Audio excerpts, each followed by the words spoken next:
지역의 현안을 시시각각 다뤄보는 헬로 이슈 토크 시간입니다. 전라남도 지자체에선 1년에 무려 100여 개가 넘는 축제가 열리고 있습니다.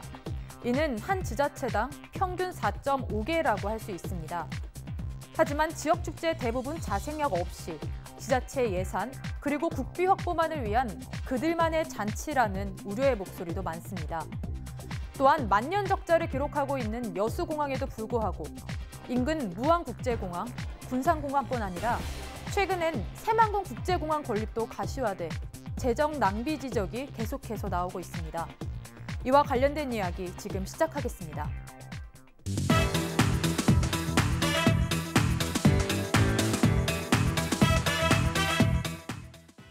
이렇게 하다 보면 일단 축제를 진행하고 보자 이런 식의 많이 이야기가 나오고 있습니다.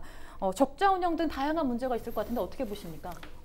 예전에 지상을 통해서 신문지상을 통해서 이제 나왔던 얘기가 이제 지역 축제들이 국비를 먹는 돈 먹는 하막 아니냐 이제 이런 기사 제목이 있었던 적이 있어요. 근데 이제 전국에 868개 정도의 그런 다양한 축제들이 있고 그 중에 우리가 이제 축제를 통해서 흑자를 보는 곳은 단 4곳밖에 없다라는 이제 그런 기사였던 것 같습니다.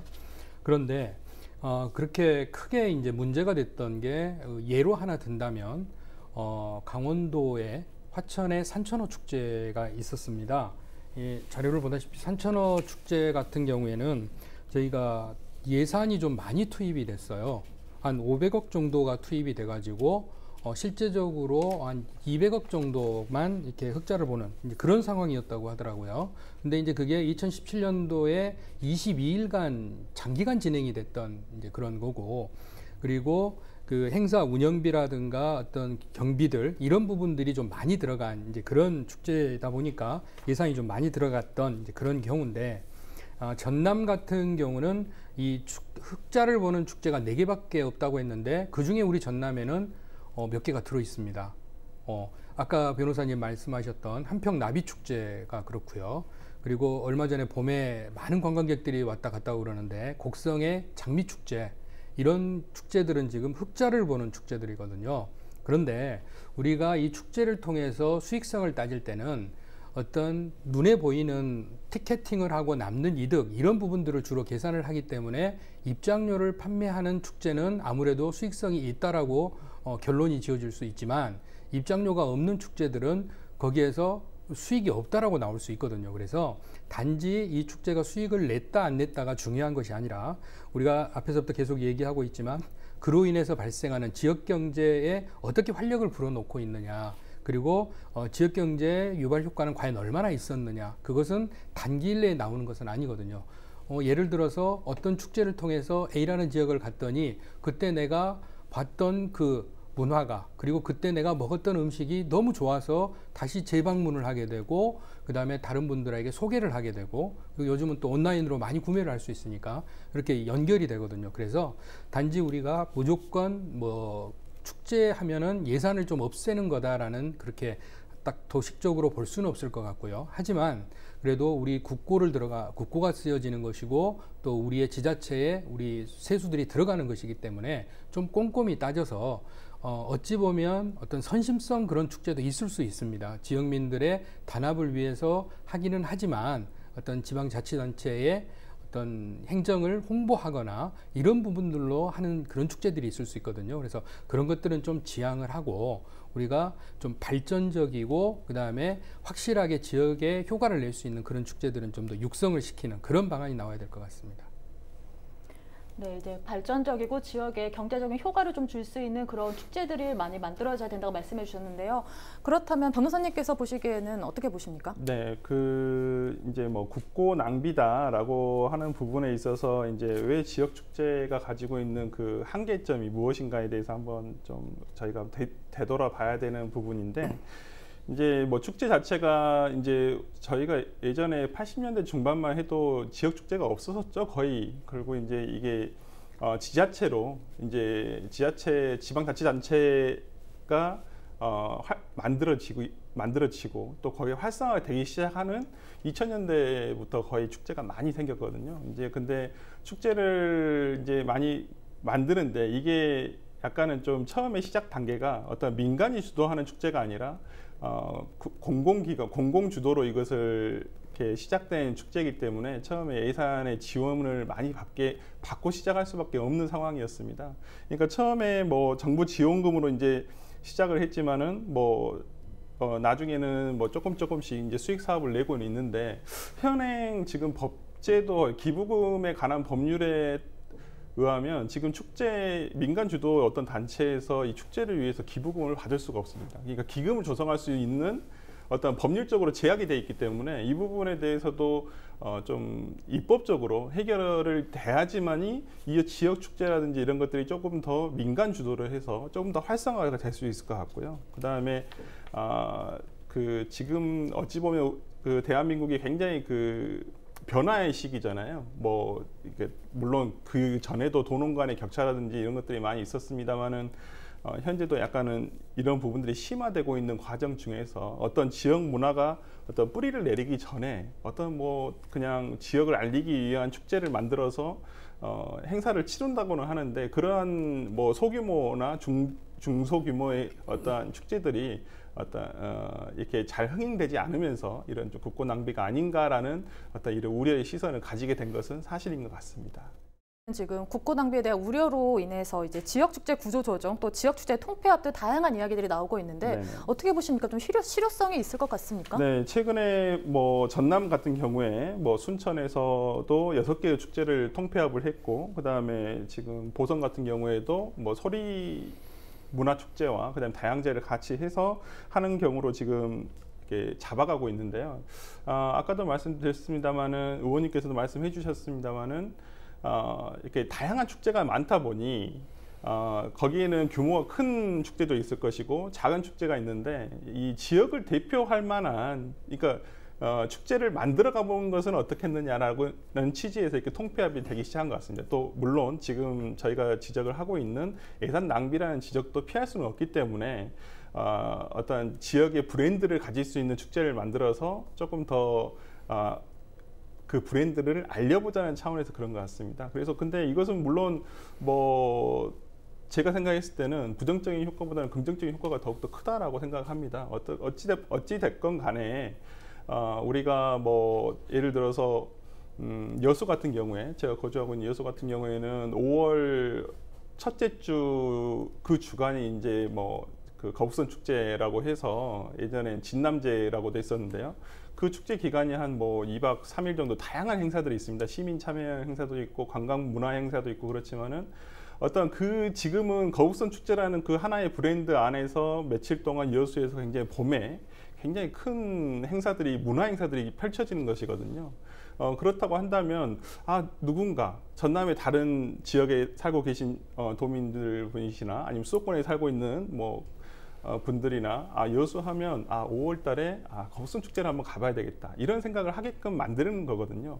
마찬가지로 곡성의 장미축제도 마찬가지죠. 그 다음에 목포 같은 경우도 유달산 축제도 있고 남도 축제도 있지만은 어떠한 좀 이 규모를 좀 키워서 좀 특색이 있는, 그 지역의 특색 있는 지역문화 축제를 만드는 것이 앞으로는 이것이 더욱더 경쟁력을 가지는 시대가 오지 않을까 싶습니다. 그렇다면 의원님께서는 실효성이 있다고 보십니까? 네, 지금 변호사님 방금 말씀하신 여수의 거북선 축제가 우리나라에서 흑자낸 4개 축제 중에 하나입니다. 그만큼 말씀하신 대로 어떤 지역의 특성화를 이뤄내는 이제 그런 축제로 볼 수 있는데, 앞서 설명해 주신 보성 해축제 같은 경우가 그 35만 명에서 60만 명으로 관광객 수가 늘었습니다. 통폐합을 하고 나서. 그리고 나서 400억 정도의 경제 효과를 냈고, 앞으로 766억 정도의 앞으로도 파급 효과가 이루어질 것이다라고 지금 분석을 하고 있는 것으로 봐서 이렇게 어떤 소규모 경쟁력 없는 축제들이 하나로 모여서 큰 시너지를 낼 수 있는 것은 맞습니다. 이견이 없는데, 단 우리가 그 장흥의 정남진 물축제하고 강진의 청자축제를 합쳐서 해본 게 몇 년이 있었습니다. 그래서 이게 처음 시작은 물과 불의 이색적인 만남이라는 주제를 가지고 이렇게 두 축제를 인접하고 있고 같은 비슷한 시기에 열렸기 때문에 같이 홍보를 하고 셔틀버스를 운행을 하고 하루는 강진에서 어떤 저녁에 가요 축제가 있으면은 또 다음 날은 또 장흥에서 하고 이렇게 번갈아 가면서 하면서 어떤 지역의 시너지 효과를 내려고 했는데 이제 여기에 문제가 하나 있었습니다. 이 여름에 하다 보니까 물을 주제로 하는 장흥 정남진에 관광객이 다 몰리고 불을 주제로 하는 강진에는 관광객이 적게 가게 되는 거죠. 그러다 보니까 어쩔 수 없이 올해부터는 물축제는 여름에 하고 그 다음에 청자축제는 10월에 하는 걸로 그렇게 최근에 결정을 봤어요. 그래서 이제 이런 것처럼 다만 통폐합이 우리가 큰 틀에서 봤을 때는 충분히 효과가 있고 앞으로 발전적인 방향으로 지향점이 있는데 이렇게 각 축제의 성격이나 특성들을 좀 면밀히 파악을 해서 전체적으로 보면서 이걸 축제를 통합해 나가야 되지 않겠냐 하는 이제 그런 어떤 교훈은 우리가 가질 수 있죠. 네, 소규모 축제들이 모여서 시너지 효과를 낼 수 있지만 그 갖고 있는 특징들을 면밀히 파악해야 된다고 말씀해 주셨습니다. 네, 그렇다면은 지금 국고 얘기가 나와서 말인데요. 요새 멀쩡한 도로를 뭐 갈아엎거나 그래야지만 다음에 예산을 다 써야 내년에도 온다. 뭐 이런 얘기가 나오고 있는데 이런 이야기에 대해서 어떻게 생각하십니까? 네, 이제 우리가 예산 부분에서 필요한 시기에 적재적소에 예산이 확보가 되면 그런 일이 아무래도 적겠죠. 그런데 예산 확보가 늦어지다 보면은 이게 이제 연말에 추경이라든가 정리 추경 때 예산이 확보가 되다 보니 필요불급하게 이걸 쓰지 않으면 불용 처리가 됩니다. 불용 처리가 되면 다음번 예산을 세울 때 필요가 없어서 안 쓴 거 아니겠냐. 그러니 예산을 따올 수가 없죠. 그러다 보니까 이제 연말에 주로 쓰는 이런 일들이 벌어지는데 최근 들어서는 아마 이것도 많이 줄어들었습니다. 거의 많이 줄어든 편인데 그래도 우리 도민들이 봤을 때는 나의 세금을 저렇게 함부로 쓰는 거 아니냐라는 이제 걱정들을 많이 하시거든요. 그래서 그걸 막기 위해서는 예산을 미리미리 확보를 좀 해야 될 것이고 그리고 그 각 부서별로 이렇게 서로 연계가 좀 됐으면 더 좋겠어요. 예를 들어서 도시가스 하기 위해서 도로가 한번 필요할 것이고요. 전기, 뭐 수도, 뭐 여러 가지 그 각마다 이렇게 한 번씩 따로따로 사업이 진행이 되다 보니까 이게 하고 또 하고 그러면 도민들의 눈에는 저 얼마 전에 했는데 또 갈아엎는다, 또 갈아엎는다 이런 볼멘 소리가 나오는 것이거든요. 네, 그렇다면 변호사님께서 보시기에는 이 문제에 대해서 어떻게 생각하십니까? 예, 예산이란 것이 그 경직성을 띠고 있습니다. 어떤 그 우리가 예산을 집행을 할 때는 항상 그 법률의 근거에서만 집행이 가능하도록 되어 있습니다. 우리나라 헌법에 예산 법률주의라고 하는데 그렇기 때문에 예산을 함부로 뭐 A라는 목적을 위해서 쓰던 것을 B라는 목적이 좀 필요하다 그래서 바로 이렇게 전용할 수 없는 그런 한계성은 띠고는 있습니다. 그렇지만은 이 예산이라는 것이 굉장히 복잡하고 또 그 제한된 어떤 그 성격을 띠고는 있지만은 처음에 이런 부분에 대해서 지자체라든지 아니면 우리 뭐 도에서도 상당히 좀 그 전에 예산을 신청할 때부터 조금 신경을 써가지고 이 부분을 신청을 해야 될 것이고 아까도 의원님께서 말씀해 주신 대로 공공사업을 실행함에 있어서 어떤 컨트롤 타워가 필요하다고 봅니다. 굳이 중복된 공사를 할 필요는 없지 않습니까? 거기서 세금도 낭비가 되고 또 물론 다 필요한 공사이기는 하지만은 어떤 지역민들이 그걸 체감을 할 때는 이거 또 하고 이런다고 생각을 할 수도 있기 때문에 이런 부분에 있어서 전체적으로 컨트롤 타워가 있어서 계획을 잡고 또 거기에 중복 투자되지 않도록 하는 것이 더 중요할 거라고 생각합니다. 네, 공공사업을 할 때 컨트롤 타워를 설립하고 계획해서 사업이 중복되지 않는 게 필요하다고 말씀해 주셨는데요. 네네네. 또한 이제 전남 인근에만 해도 무안국제공항이 있지 않습니까? 이제 적자였다가 최근에 활성화가 되고 있는데 그리고 나서 이제 새만금 공항까지도 생기게 됩니다. 이 부분에 대해서 재정 낭비 개선하기 위해서 어떤 방안들이 있습니까? 지금 새만금 공항 같은 경우는 국가 균형 발전 프로젝트의 일환으로 우리 문재인 정부 들어서 대선 공약의 일환인 것 같아요. 근데 말씀하신 대로 무안공항이 처음에 850만 정도가 이용을 할 것이다라고 예상을 했지만 지금 현재 한 평균 50만 정도 이렇게 이용을 하고 있고 그리고 또 활주로도 연장을 해야 되고 거기에 따라서 컨베이어 벨트도 다시 구비를 해야 되는 이런 상황인데 과연 인접 지역에 그 새만금 공항을 또 만드는 것이 과연 얼마나 효과가 있을 것인가라는 우려의 목소리들이 높습니다. 그래서 이 부분은 물론 국가의 균형 발전을 위한 어떤 일환으로 접근하는 것은 맞으나 지역의 주변에 있는 어떤 공항들과의 관련성을 다시 한번 면밀히 검토를 좀 해서 사업성을 좀 다시 따져야 되지 않겠냐는 생각을 좀 합니다. 네, 사업상을 다시 한번 따져봐야 된다고 말씀해 네. 주셨는데 그렇다면 변호사님께서는 이 새만금공원에서 어떻게 생각하십니까? 네, 뭐 이 의원님께서 말씀해 주신 대로 그 작년 연말에 올해 초에 발표가 났었죠. 그 에타 면제 사업에 이 포함이 돼가지고 저는 당초 이게 포함이 안 될 것으로 생각을 했었었는데 이게 새만금공항이 그 에타 면제 사업에 포함이 되면서 이제 이게 추진력을 갖게 되는 지금 상황이 돼버렸습니다. 그렇지만은 뭐 아직 에타가 면제가 됐을 뿐이지 이게 뭐 실행까지 가기에는 아직도 시간이 많이 있고 물론 경제적인 부분이라든지 정치적인 부분 또 어떤 그 대한민국의 또 중부권의 어떤 그런 부분 중부권의 어떤 지역적인 정세라든지 어떤 그런 문화 부분도 고려를 했을 것이라고 생각을 듭니다. 많은 아까도 설명해 주셨다시피 무안공항이 이제서야 적자에서 조금 흑자로 전환이 되고 최근에 이제 제주항공에서 베이스를 거기다 두기 시작하면서 직원들이 이제 상주 직원들이 생기기 시작한 것이죠. 그래서 이제 지역에 있는 뭐 항공 관련학과 그 학생들이 이제 취업도 더욱더 이제 많이 하게 되고 이래서 이제 무안공항이 이제서야 좀 활성화가 돼가는 단계인 것 같습니다. 네, 그렇다면 이제 마지막 질문 두 분께 드리겠습니다.